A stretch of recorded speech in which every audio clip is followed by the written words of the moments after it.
నమస్కారం. నెల్లూరు జిల్లా రాజకీయాల్లో రేపటి నుంచి కొంచెం పెను సంచలనం కలుగుతుంది. ఎందుకంటే నెల్లూరు పర్యటనకు జగన్మోహన్ రెడ్డి గారు బయలుదేరారు. రేపు ఉదయం నెల్లూరు పర్యటన చేయనున్నారు. అటు పక్కన కాకాని గోవర్ధన్ రెడ్డి జైల్లో పరామర్శ, అట్లాగే ప్రసన్న కుమార్ రెడ్డి ఇంటి మీద దాడి జరిగిన దాని మీద పరామర్శ. వీటిలో ఆయన రేపు తలముఖులై ఉంటారు. రేపంతా మరి జగన్మోహన్ రెడ్డి పర్యటన సందర్భంగా పెద్ద ఎత్తున బందోబస్తు ఏర్పాటు చేశారు పోలీసులు. దాంతోపాటు దానిలో ముఖ్యంగా మళ్ళీ జన సమీకరణ చేయొద్దని చెప్పి ఇప్పటికే వైసీపీ నాయకులకు నోటీసులు కూడా జారీ చేశారు. ప్రసన్న కుమార్ రెడ్డి ఇంటి వద్ద అయితే 100 మందికి మించొద్దని, అట్లానే జైలు ప్రాంతంలో కూడా ఓ హెలీప్యాడ్ నిర్మించుకుంటామంటే అనుమతించినా కూడా అది కొంచెం హైటెన్షన్ వైర్లకు దగ్గరగా ఉందని వైసీపీ శ్రేణులు ఆందోళన పడుతున్నాయి. ఇది వార్త. ఇక దీనిలో భాగంగానే మొన్నటిదాకా వేమిరెడ్డి ప్రభాకర్ రెడ్డి వైసీపీలో ఉండి టీడీపీలో చేరారు. టీడీపీలో చేరిన తర్వాత వైసీపీ శ్రేణులు పూర్తిగా వేమిరెడ్డి ప్రభాకర్ రెడ్డి మీద పెద్ద ఎత్తున విమర్శలు చేస్తున్నారు. క్వాడ్స్ ఖనిజాన్ని అక్రమంగా మైనింగ్ చేస్తున్నారని, రవాణా చేస్తున్నారని, అంటే మొన్నటిదాకా సక్రమమైంది, ఇవాళ అక్రమం అయిపోయింది. అంటే వైసీపీలో ఆయన ఉన్నప్పుడు సక్రమం, పార్టీ మారగానే అక్రమం అవుతుంది. కనుక ఎందుకో మరి వేమిరెడ్డి ప్రభాకర్ రెడ్డి తనదైన రీతిలో స్పందించి, నేను ఈ క్వాడ్స్ పరిశ్రమ మూసేస్తున్నాను, ఎవరికైనా అమ్మేస్తాను, నేను అందులో ఉండను, అది నడిచేది నడుస్తుంది కానీ నేను అందులో పార్ట్నర్గా ఉండాలని చెప్పి ప్రకటించడం జరిగింది. నేను ఎవరికో భయపడి ఇది చేయడం లేదు, ముఖ్యంగా ఈ విమర్శలు తట్టుకోలేక నేను చేస్తున్నాను అన్నాడు. దీనివల్ల ఏమవుతుందంటే మరి చాలా డిమాండ్ ఉన్న పరిశ్రమ ఇది.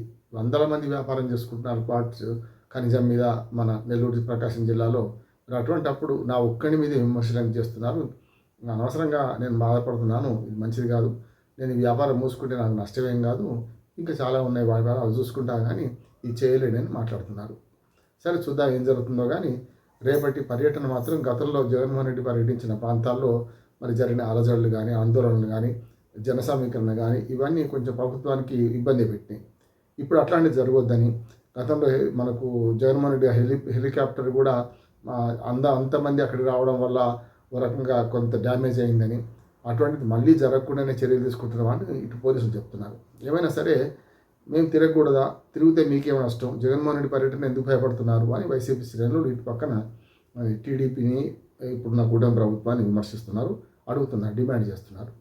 చూద్దాం ఏం జరుగుతుందో. కానీ ఇప్పుడైతే నెల్లూరు పర్యటన, జగన్మోహన్ రెడ్డి పర్యటన వల్ల కొంత అలజడి మాత్రం చెలరేగుతున్నది. అంటే పోయిన దగ్గరల్లా ఇట్లాంటి వివాదాలు పడుతున్న సందర్భంలో నేను తిరిగే తీరుతానంటున్నారు జగన్మోహన్ రెడ్డి. ఇప్పుడు ఆగేది లేదు, తిరిగే తీరుతానన్నట్టు. దానికి తగ్గట్టుగానే ఇటుపక్క వైసీపీ నాయకులు కూడా మాకు నోటీసులు ఇస్తే ఏమిటి, జగన్మోహన్ రెడ్డి పర్యటనకు వైసీపీ శ్రేణులు మేము ఎట్లా ఆపగలుగుతాం, అవసరమైతే ప్రసన్న కుమార్ రెడ్డి ఇంటి దగ్గర 100 మందికి పరిమితం అంటున్నారు. మరి ప్రసన్న కుమార్ ఇంటికి జగన్మోహన్ రెడ్డి వచ్చినప్పుడు మరి వైసీపీ శ్రేణులు రాకుండా ఉంటాయా, ఎట్లా ఉంటాయి అని వాళ్ళు ప్రశ్నిస్తున్నారు. కనుక మొత్తం ఇటు పోలీసులకు జగన్మోహన్ రెడ్డి పర్యటన అంటే మరి ఒక భయం పుట్టించే పరిస్థితి తయారైంది.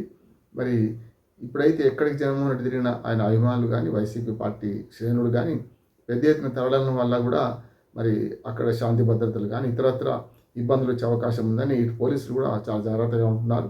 పర్యటనను ఆపే పరిస్థితి లేదు కానీ జన సమీకరణ ఆపే పరిస్థితి ఉందనుకుంటున్నాను. అయినా అవుతారా? మరి గతంలో మనకు పల్నాడు జిల్లాలో జరిగిన సంఘటన చూసాం, మొన్న కడప జిల్లాలో కూడా జరిగిన సంఘటన చూసాం. ఇవన్నీ చూస్తుంటే మరి రేపు నెల్లూరు జిల్లాలో జరగబోయేది ఏమైనా తొక్కిసలాట కానీ, లేకపోతే ఇతరత్ర జన సమీకరణలో మరి ఏమైనా జరగాలని సంఘటనలు జరుగుతాయా అనే ఆందోళన జరుగుతుంది.